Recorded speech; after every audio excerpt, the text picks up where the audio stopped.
안녕하세요. 오늘 교육을 진행하게 된 퍼포먼스 마케팅 1팀 김가영입니다. 오늘은 타겟팅 없이 광고를 진행하시는 분들께 타겟팅 광고에 대해 말씀드리고자 합니다. 우선 첫 번째로 타겟팅 광고에는 어떤 종류가 있는지, 특정 매체를 예로 들어 타겟팅 과정이 어떻게 진행되며 리타겟팅을 왜 진행해야 하는지, 그리고 타겟팅을 통한 성공 사례들에 대해 알아보려고 합니다. 우선 타겟팅 광고는 크게 DA 광고, SNS 광고 이 두 가지로 나뉠 수 있는데요. 메인 및 세부 페이지 내 노출되는 배너 형태로 타겟팅이 가능한 DA 광고 매체로는 GDN, 타겟팅 게이츠, 모비온, 카카오 모먼트 등이 있고, SNS를 이용하는 유저들에게 퍼포먼스 및 브랜드 인지도를 함께 높일 수 있는 페이스북, 인스타그램에 노출되는 컨텐츠형 광고를 통해 타겟팅 광고를 진행하실 수 있습니다. 이렇게 다양한 매체들 중 오늘은 페이스북 타겟팅 광고를 예시로 하여 진행 과정과 타겟팅 기법에 대해 안내드리고자 합니다. 우선 SNS 이용 유무와 연령 및 성별에 대한 통계 자료를 확인해 보시면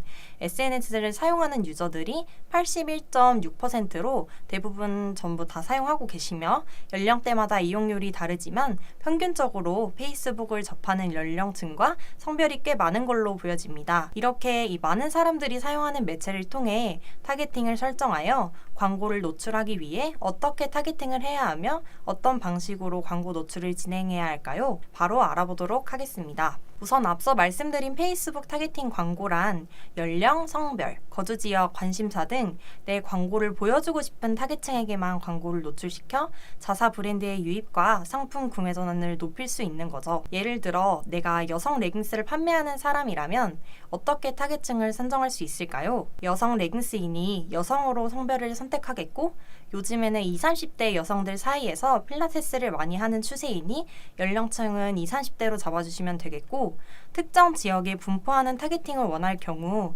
지역 지정이 가능하며 운동복과 헬스와 같은 관심사를 가지고 있는 대상으로 등록해 주시면 되겠죠? 페이스북만의 타겟팅 기법의 핵심 요소 3가지를 말씀드리자면, 우선 핵심 타겟, 맞춤 타겟, 유사 타겟 수로 이 3가지 요소를 기억해 주시면 좀 쉬우실 것 같습니다. 일단 페이스북에서 기본적으로 제공하는 연령, 성별, 지역, 관심사 등 기본적인 데이터를 입력하여 진행하는 핵심 타겟과 광고주가 소유하고 있는 고객 데이터를 바탕으로 우리 제품, 우리 사이트를 자주 이용했던 사람들에게 꾸준히 보여줌으로써 충성 고객을 유도할 수 있는 타겟팅 방법인 맞춤 타겟, 그리고 유사 타겟은 기존에 생성된 타겟 그룹과 유사한 행동을 한 사람들을 매칭하여 타겟이 생성되는 원리로 실행됩니다. 이때 유사 타겟의 규모 또한 유사도에 맞춰 자유롭게 설정이 가능하며 최대 6개까지 타겟을 설정하실 수 있습니다. 또한 자사물의 유입부터 구매 단계의 영역에서 픽셀 설치를 통해 고객의 행동 추적을 바탕으로 더 세분화된 타겟층을 적용시킬 수 있겠죠? 그럼 실제로 가끔 어떤 사이트에 들어가서 A라는 제품을 보고 그냥 나왔는데 계속 해당 제품에 대한 광고가 따라다녔던 경험 혹시 있으실까요? 그것을 저희는 바로 리타겟팅 광고라고 하는데요. 우리 제품을 보고 구매 전환 전 단계까지 진행되었던 타겟층들에게 내가 원하는 시간, 연령대, 성별 등을 지정하여 그 타겟층에게 광고를 노출해서 다시 구매를 고민해보거나 액션을 취할 수 있는 확률을 높일 수 있습니다. 리타겟팅은 자사 사이트에 유입되었다가 이탈한 방문자를 재유입시킬 수 있다는 점, 웹사이트를 방문했던 타겟층에게 노출시킬 경우 미방문자보다 구매 전환이 비교적 쉽게 일어날 수 있다는 점,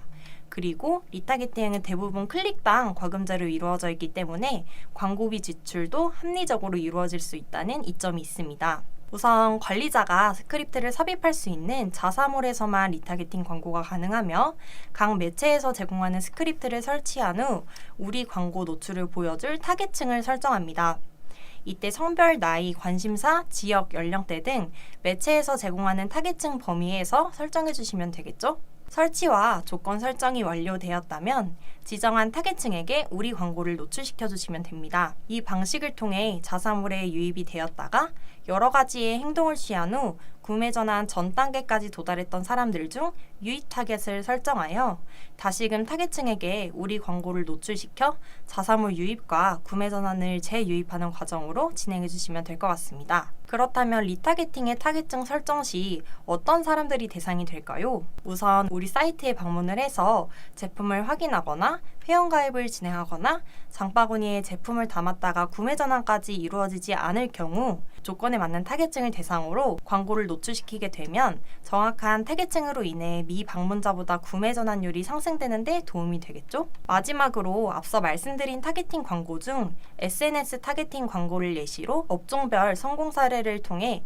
타겟팅 광고를 잘 활용했을 때 어떤 성과가 나오는지에 대해 함께 알아보겠습니다. 업종별로 카테고리 차이가 있지만 SNS 타겟팅 광고 진행 시 광고를 노출할 타겟을 설정하여 그에 따른 소재를 제작해 보여줌으로써 자사 상품과 이벤트에 대한 정보를 제공하여 관심을 유도할 수 있고 다양한 소구점 테스트와 소재 활용을 통해 자사 사이트의 유입과 구매 전환을 유도하여 타겟팅 광고를 통해 이탈자를 재유입시켜서 유입과 전환율을 향상시킬 수 있는 방법 중 하나이므로 위의 레퍼런스를 잘 참고하셔서 다양한 마케팅 방법 중 앞서 말씀드린 타겟팅 광고 또한 시도해 보시길 바랍니다. 이렇게 타겟팅 광고가 필요한 이유와 매체 예시를 통해 함께 알아본 리타겟팅 광고를 활용하셔서 이탈자를 모두 잡을 수 있는 광고 집행하시길 바라며 지금까지 퍼포먼스 마케팅 1팀 김가영이었습니다. 감사합니다.